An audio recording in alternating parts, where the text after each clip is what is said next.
કચ્છ જિલ્લામાં આવનારી સ્થાનિક સ્વરાજ સંસ્થાઓની ચૂંટણીઓને ધ્યાનમાં રાખીને કોંગ્રેસ દ્વારા ભુજ ખાતે પત્રકાર પરિષદ યોજવામાં આવી હતી, જેમાં પક્ષની તૈયારીઓ અંગે વિગતવાર માહિતી આપવામાં આવી હતી। આ પ્રસંગે કચ્છ જિલ્લા કોંગ્રેસ પ્રમુખ વી.કે. હુંબલે જણાવ્યું હતું કે આવનારી નગરપાલિકા, તાલુકા અને જિલ્લા પંચાયતની ચૂંટણીઓમાં કચ્છની જનતા પરિવર્તન લાવશે એવો વિશ્વાસ છે।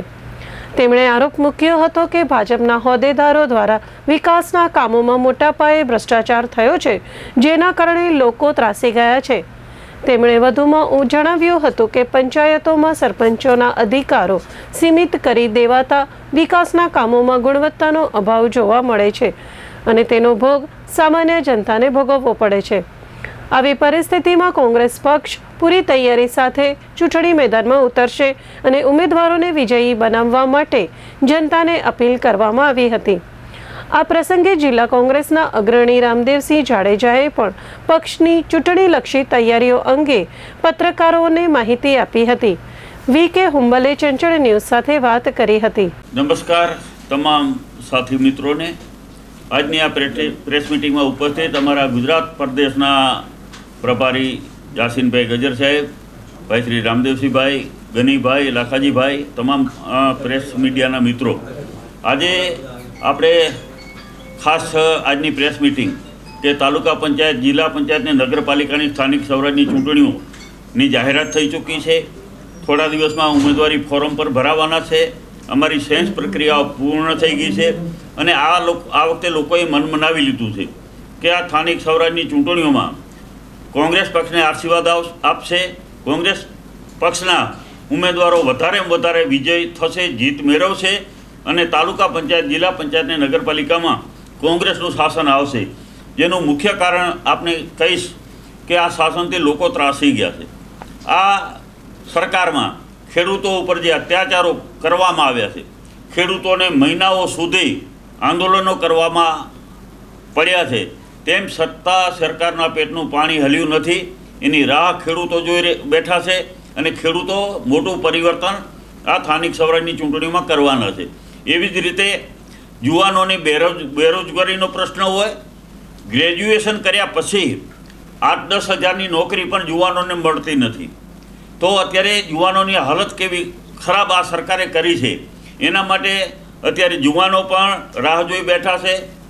અત્યારે કચ્છ જિલ્લામાં દારૂ અને ડ્રગ્સનું પ્રમાણ પણ એટલું બધું વધી ગયું છે કે યુવાનો દિવસા દિવસ તમારે અત્યારે નશાને રવાડે ચડતા જાય છે।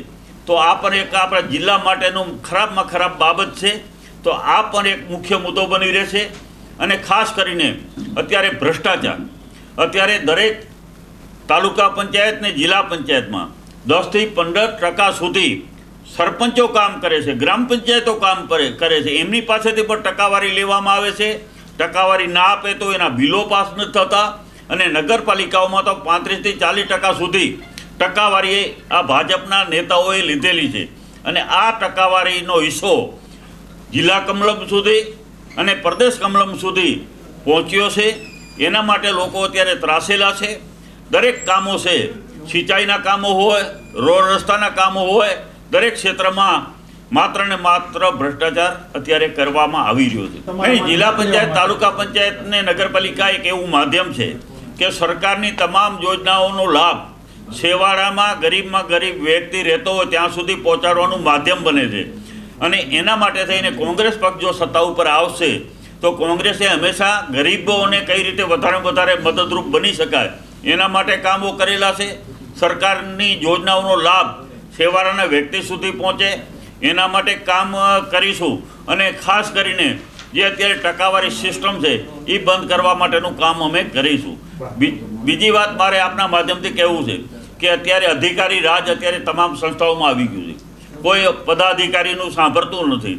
જિલ્લા પંચાયતના પ્રમુખ હોય, તાલુકા પંચાયતના પ્રમુખ હોય કે નગરપાલિકાના પ્રમુખ હોય, એનું કોઈ વાત સાંભળવા અધિકારીઓ તૈયાર નથી। ત્યારે કોંગ્રેસનું શાસન આવશે તો સાચું પંચાયતી રાજ આવશે। પંચાયતના જે અધિકારો છે એ અધિકારોની અમલવારી કરાવીશું અને ખાસ કરીને એવી અમારી બજેટમાંથી જોગવાઈઓ કરીશું કે અમે ગરીબ લોકોને વધારે મદદરૂપ બની શકશું। દાખલા તરીકે તીરથ યોજના અમે લાવીશું કે દરેક આપણા સિનિયર સિટીઝન છે, જે વડીલો છે, એને અમે જુદા જુદા જિલ્લામાં, આપણા જિલ્લામાં જ્યાં મુખ્ય તીર્થધામો છે ત્યાં કઈ રીતે દર્શન કરવા માટેના લાભ દરેક તાલુકાઓમાંથી આપશું.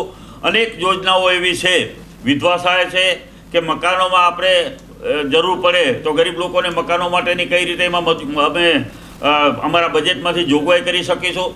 તો અનેક એવી યોજનાઓ છે કે જે પંચાયતી રાજના થકી આપણે કરી શકશું.